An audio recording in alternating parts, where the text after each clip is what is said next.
Rodney here again and welcome back to my YouTube channel. So as you may know, probably my family this in December at the end of the year has been very hectic for me. But today with me I have a very good friend of mine, his name is Kuowei. And why I got him here to this channel, right? And I really want him here because he actually inspired me a lot. Right, so when I knew him, he actually at 27 years old recovered from this thing called lymphoma. So lymphoma is a type of cancer, and today we have him here to share a little bit about his story. Alright, his name is none other than Kuowei. So Kuowei, you want to share a little bit about yourself? Hi everyone, my name is Kuowei. I'm 27 this year, and I just joined the JNA family, and I just got to know Rodney lah. Today I'm happy to be here to share about my story. If you are going through a tough time, I hope that my story can inspire you. And yeah, do watch to the end of the video. Okay, so a little bit more about Kuowei's background, right? So he actually recently graduated from NTU, and previously, prior to joining real estate, you were also in a corporate job before. So Kuowei, you can share with me, right, like when you first knew when was it and how you felt what was going through your head and stuff like that. On the day itself, before that, the doctor actually called me. I was kind of prepared already. It's like there might be a bad news. So I went to the doctor's room, went through the report with me. So she told me that it's either cancer A or cancer B. So it's, both ways I have a kind of cancer. I was pretty lost. I didn't know what to expect next. I didn't know whether can I recover from the cancer or not. And yeah, my mom was with me. She actually started crying, even when we were still inside the doctor's room. So it was pretty hard for me to see my mom cry in front of me. And I still tried to stay positive. We worked out a solution together, and immediately we went to a private doctor to sort for a solution and stuff. But yeah, I'm glad that I pulled it through with my family and my friends. Yeah, so basically that's how I felt when I was diagnosed. Yeah. You know, before you were diagnosed, right, how was your lifestyle like? You know, is there anything that you could have done to prevent this from happening? So my health wasn't the best since I was young. And I was always quite health conscious. Honestly, I would say that comparing to my friends around me, my lifestyle is actually, I would say, considered as quite healthy. I don't smoke, I don't drink, and maybe sometimes I stay up late until 2-3 a.m. For diet-wise, I don't really eat a lot of those unhealthy food also. I don't drink bubble tea, soft drink and stuff lah. Yeah, most of the time it's just water, plain water. I also questioned the doctor, like, then how did I get this cancer? What he told me was that there's no reason. They can't tell me the reason as well. Yeah, so I think what you're saying is that there's really no way to prevent. Yeah, so I mean ultimately the best you can do is to make sure that you're emotionally healthy, regardless of whether you're studying or you're working, right? So you don't want to put yourself in undue stress, but I think this happens a lot in society as a whole, so it's also very hard to control that part of it, right? When you first knew about it, when you told your family and friends, how did you react? How did people close around you react? And how do you actually stay positive amidst all this negativity? It was very, very shocking for all of us at the start. And my parents cried, even my girlfriend cried. We pretty much didn't know what to expect, didn't know what to do. Yeah, but I think the most important thing is to accept what has happened.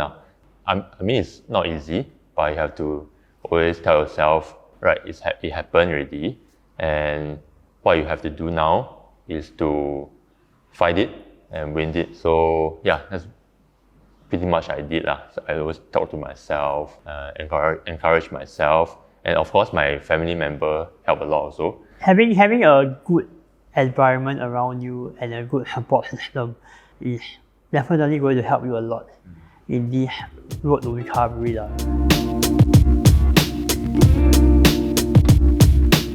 What came after that? You know, what happened after that? What was recommended to you after that?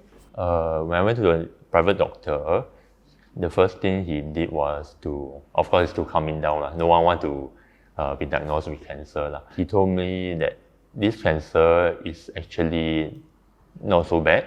The recovery rate was pretty high, maybe 80 plus 90%. what I have to go through is about 4 months plus of chemotherapy and followed by around 2 months radiotherapy lah. So the chemo lasted for 8 sessions and it's a bi-weekly treatment. So I have to go down there every 2 weeks to sit through the IV drip, and it was close to 4 hours every treatment. And the toughest part was actually the nausea and vomiting. On the day of the treatment, I would just go home and I couldn't eat anything. I would just lie on bed the whole entire day, until the next morning lah. Then I would feel better. The radiotherapy was pretty easy for me compared to the chemo. It was a breeze lah. No side effect or anything. Okay, how you had to do this for 4 months? The entire process is 6 months. So 4 months is a chemo, 2 months is a radiotherapy.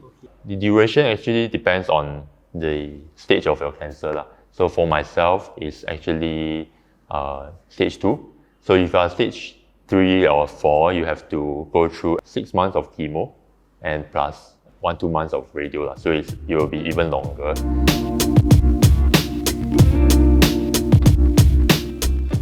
Do you actually manage to get any insurance?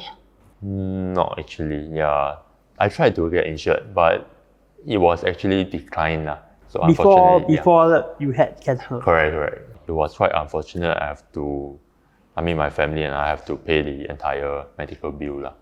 Why was it declined though? Like, do you have other conditions as well lah? I have actually a kind of condition called Polycystic Kidneys.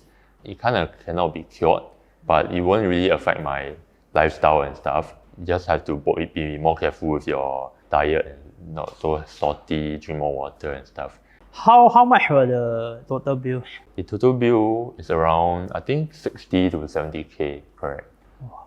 That's a pretty huge financial burden.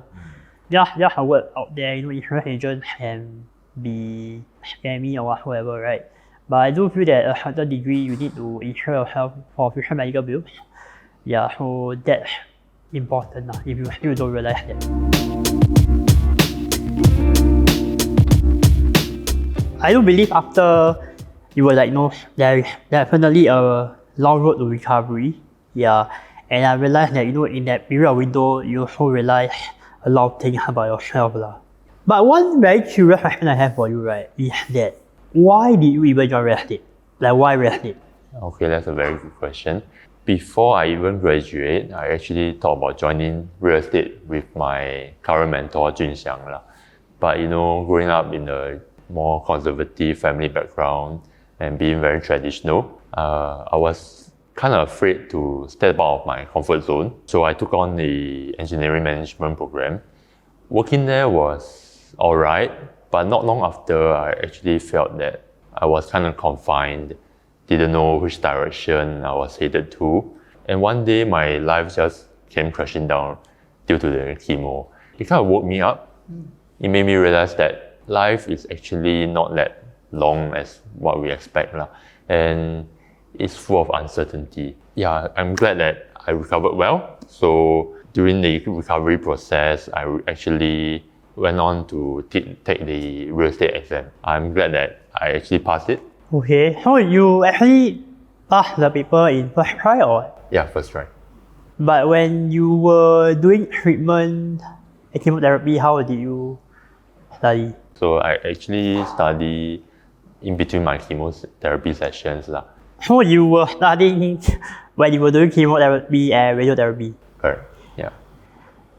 Well, guys, this is something I need to really share with you, right? Because if you are really focused on getting to pass your RES papers, right? And I think what is something that you can take inspiration from lah, because it's definitely not a simple hurdle to clear to pass your RES papers, right? And you go at your first try, right? I mean, use him as an inspiration in a way that if he's able to pass his RES papers on the first attempt while doing chemo and radiotherapy, right? My question to you is that what excuse do you have? I also think that because you want it a lot, right? You want to be here, you want to practice as a real estate agent. And I really, really, really respect him for that lah. And we have a 7-year-old man to have went through this far in life, right? To get where you are is really, for a lack of better word, I know I've been using this a lot, really very inspiring.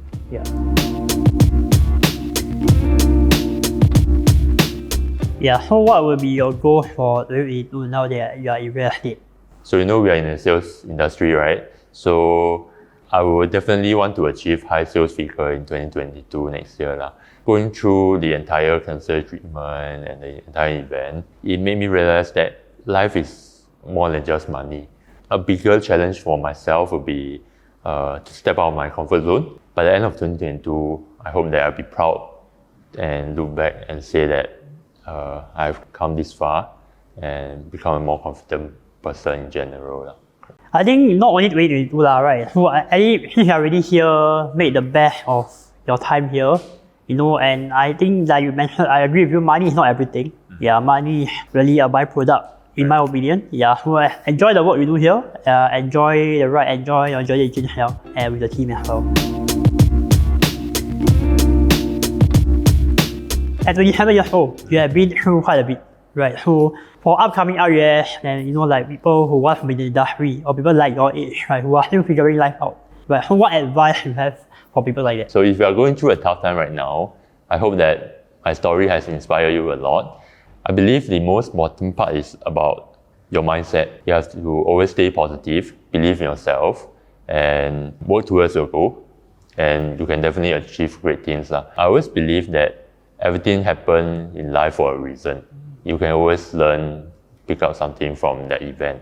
If you are still wondering whether you should make the change, be it whether to join real estate industry or whatsoever, it has already been your desire for that long, and why not just try it, right?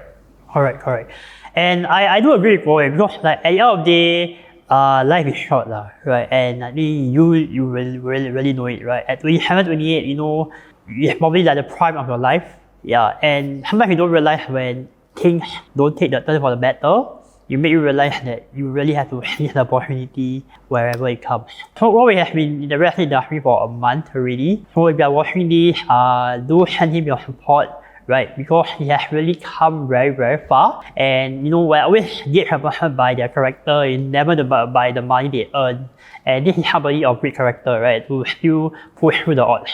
And that's somebody I really respect, right? So if you are inspired by his story, then maybe send some positive comments, encourage him in his journey in real estate, and I'm sure that he also inspires you in life in return, right? Yeah, so we have come to the end of the video, and Kuowei, thank you for coming to be on my YouTube channel, right? Yeah, I also learned a lot from you, respecting with you, and do remember to send him some positive comments, encourage him. And if you like the video, do remember to hit the like button. Do considering subscribing to my channel. If not, I'll see you in the next one. So I'll leave Kuowei his Instagram below. So if there are any questions about property or about his journey in life so far, you can DM him as well. Alright, if not, I'll see you in the next one. Take care. Bye bye.